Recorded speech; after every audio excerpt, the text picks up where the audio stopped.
Welcome to SS Kanika designer. இது பாருங்க, சாரீ வந்துட்டு light green colour combination Ramar கிரீன்ல இருக்கு. ஃபுல்லா சில்வர் ஜெரி ஒர்க் இருக்கு.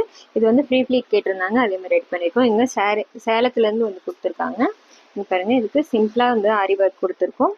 பாருங்க, சாரியோட அட்டாச்சு பிளவுஸில் தான் ஒர்க் ரெடி பண்ணியிருக்கோம். ஃபுல்லாக சில்வர் ஒர்க் கொடுத்துருக்கு. இது சில்க் காட்டன் வந்து அவங்களே பிளைனாக எடுத்துகிட்டு வந்து கொடுத்துருந்தாங்க. நெட் அட்டாச் பண்ணி கேட்டிருக்காங்க. அதே மாதிரி வீ கட் கொடுத்து சென்டர்லேயே லைன் ஒர்க் கொடுத்து ரெடி பண்ணியிருக்கோம். செமி பஃபும் இந்த ப்ளவுஸை ரெடி பண்ணி கொடுத்துருக்கோம். இது நெக்ஸ்ட் பாருங்க, சாரியில் ரெடி பண்ணியிருக்கோம். இந்த கவுனு பாருங்க, ரொம்ப அழகாக வந்திருக்கு. ப்ளூவில் ஃபுல்லாக செக்குடு ஒர்க் கொடுத்துருக்காங்க. இதில் பாருங்கள், காலர் நெக் கொடுத்து ரெடி பண்ணியிருக்கோம். இந்த காலருக்கும் வந்துட்டு ஹைலைட் பண்ணி ஸ்டோன் ஒர்க் கொடுத்துருக்கோம். சென்டர்லி ஒயிட் ஸ்டோன் வந்து ரெடி பண்ணி கொடுத்துருக்கோம். ஃபுல்லாக ஃப்ளீட் வச்சு அழகாக ஒரு ஒர்க் கொடுத்துருக்கோம். பாருங்கள், எம்ப்ராய்டரி சாரிலேயே வந்திருக்கனால ரொம்ப அழகாக வந்திருக்கு. இது பேக் சைடு. இந்த ட்ரெஸ்க்கு வந்து ஹிப் பெல்ட்டும் கேட்டிருக்காங்க. இதோட பார்டர் கலரில் வந்துட்டு இதில் வந்து ஹிப் பெல்ட் ரெடி பண்ணி கொடுத்துருக்கோம். எப்படி இருக்குன்னு சொல்லுங்கள். தேங்க்யூ.